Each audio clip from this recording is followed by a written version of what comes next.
మా అబ్బాయికి బాగాలేదండి, ఫీవర్ అండి. అయితే శుక్రవారం సడన్గా నొప్పి వచ్చేస్తుందని నేను డ్యూటీలో ఉన్నాను. డ్యూటీలో ఉంటే ఫోన్ చేసి అమ్మ నొప్పి వచ్చేస్తుంది కదా నాకు, నువ్వు వచ్చేసేయని పేసి గొడవ పెట్టేసాను. ఇంకా అయితే నేను ఏం చేశాను, ఇంకా అక్క కూడా పరిమళక్క గారు కూడా చేయడానికి అవ్వదు, ఆ రోజున ప్రార్థనలో ఉంటారు, ఆ టైంలో చేయడానికి అవ్వదు. ఇంకా 4 గంటలకి 1 గంట నేను కూర్చుంటే సృష్టి చేయని దేవుడు నాలో నేను.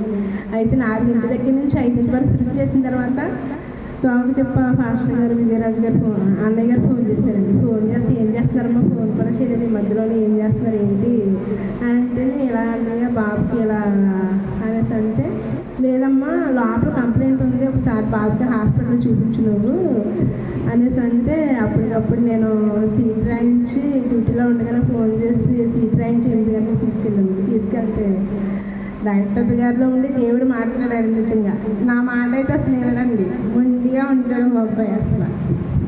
అయితే ఆ ఫుడ్ అయ్యి జాగ్రత్తగా తీసుకోవాలన్నారు. రిపోర్ట్స్ అవి నార్మల్గా వస్తే కనుక నేను సాక్ష్యం చెప్పుకుంటాను అనుకున్నాను.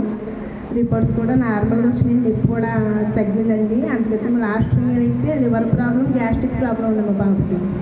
డాక్టర్ గారు మీరు చూసిన మరుసటి రోజుకి ఆ నొప్పి నుంచి దేవుడు స్వస్థపరిచారండి. నిజంగా దేవుడికి ఏమి ఇచ్చినారో నేను తెచ్చాము.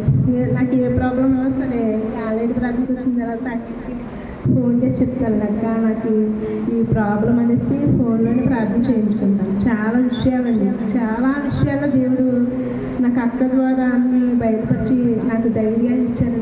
నిజంగా చాలా థ్యాంక్స్ అక్క. మళ్ళీ ఏంటంటే నిజంగానే నా చేతికి వచ్చిన తర్వాత ఈ నెలలోని 7వ తారీఖున నా బ్యాలెన్స్ 0.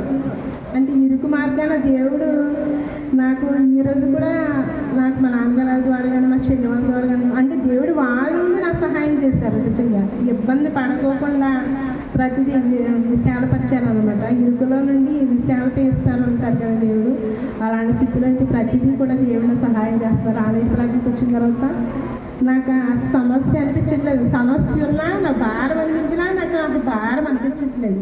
దేవుడే చేస్తారులే, ఆయన ఉన్నారు అనేసి నమ్మకం. నిజంగా చాలా చేశారండి దేవుడు నాకు. మళ్ళీ మార్నింగ్ మా అమ్మగారు హాస్పిటల్కి వచ్చారు. నడుముకి ఎంఆర్ఐ స్కాన్ తీయించుకున్నాను. నార్మల్గా వస్తే నేను సాక్ష్యం చెప్పుకుంటాను అనుకున్నాను. ఆ విషయంలో కూడా నార్మల్గా రావడానికి దేవుడు సహాయం చేశారు. మళ్ళీ ఒక 10 రోజుల క్రితం నేను బండి నుంచి కొద్దిగా స్లిప్ అయ్యాను. చెట్టుకెళ్ళి వస్తూ ఉంటే కొద్దిగా కాలు కింద పెట్టాను. మోకాలు మా ఆయన చెప్పినా తిడతారు. మళ్ళీ ఎందుకు సర్లే ఇంకా నేను అనుకున్నాను, ఎస్సీఆ మోకాలు ఏ ప్రాబ్లం లేకుండా ఉంటుందని సాక్షి చెప్పుకుంటాను అనుకున్నాను. దేవుడు ప్రతిదీ